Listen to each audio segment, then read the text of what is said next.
here are our shortlist, and now we've got to find the winner. So let's go through them.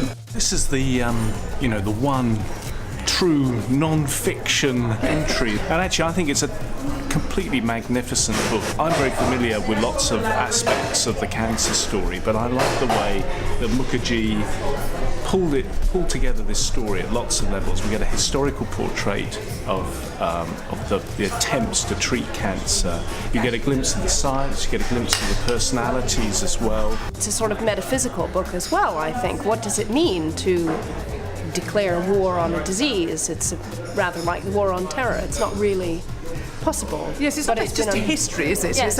It is a biography. Joanna, did it speak to you? I mean, this is what I really liked about the book. It is a biography. He tries to give cancer sort of a character. He does a great job in bringing us right up to date with kind of genetic insights into cancer, which I found very satisfying as well. Well, then let's go to the memoir next. This book is by Sarah Manguso. It's called The Two Kinds of Decay, and it's a memoir of her experiences suffering a very, very serious neurological disorder. What I like about this book is the complete sort of honesty that comes forth. I mean, she really doesn't let up on herself. She says really interesting things about, well, you would expect illness to make you better as a person, and yet it's very, very clear from this memoir that, in fact, the illness, as she says, has made her more selfish, has made her a more jealous and not a very nice person. She's trying to give you an insight into the sort of suffering you get when you're having cold blood infused into your body through a shunt in your chest or something like that. Things that I found extraordinary and interesting. I don't want to sound too morbid about it. It's funny, I'm aware that, as we're talking about it, people think, well, why would I want to read a book like that? But actually, I do think it does speak to people about how illness is experienced. And that, to me, is part of what this prize is about. Very good. So let's move on to our next one. And this is the start of our fiction cornucopia in this year's shortlist. Louisa Young's My Dear, I Wanted to Tell You, which is a novel set largely on the Western Front. It's a novel of the First World War. And one of the stories it tells is the story of Riley, who's an aspiring artist, but who is badly wounded and disfigured in the war. The aspects of the novel that concern our prize are the way it depicts the infant science of plastic surgery and how Riley comes to terms with his disfigurement. I love this book. I think it's a wonderful novel. Now, this is your particular area, isn't it, Joanna? I'm an historian of the First World War, and I really couldn't falter on any of these aspects. And it doesn't only deal with facial disfigurement, it also deals with the psychiatric casualties of war, and I found that interesting. Okay, so here comes the next of our fiction, Nemesis from Philip Roth.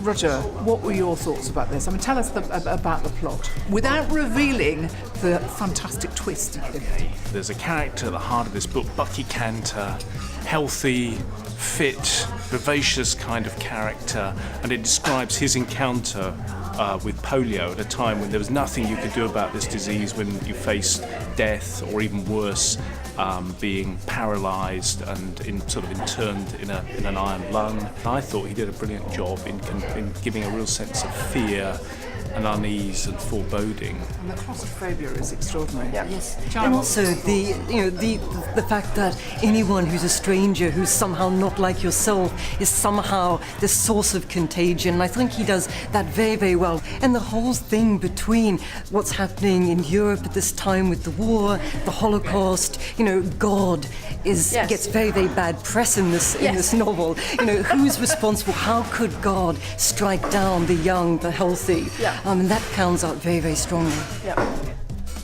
This is State of Wonder. It's by Anne Patchett. It's the story of drug discovery, in a way, in the Amazon jungle, except it's much more plotted than that. It's a tribe in the Amazon who chew on bark, and they defeat the menopause, and they go on being fertile into their 70s. And it's told from the point of view of someone who is sent out by the drug company to find out what's going on. I thought this is a really wonderful and unusual book, a mystery, an examination of how we view the other. Because it could have been just another of those kind of black and white, wicked pharmaceutical company versus poor downtrodden natives kind of novels. But actually, it was so much more nuanced. But also partly because you also felt, you felt the passion of these scientists. Yes. For what they were doing. Yes.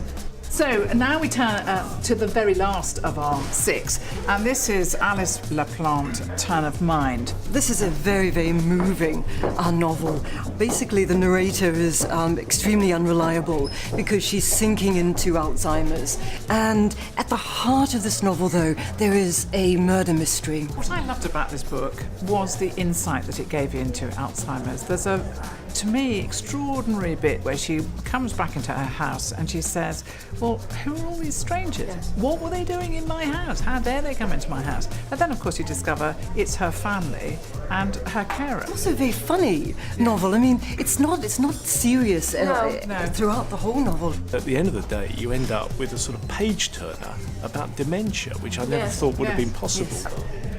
Well, that's our short our list, and all we have to do now is find a winner.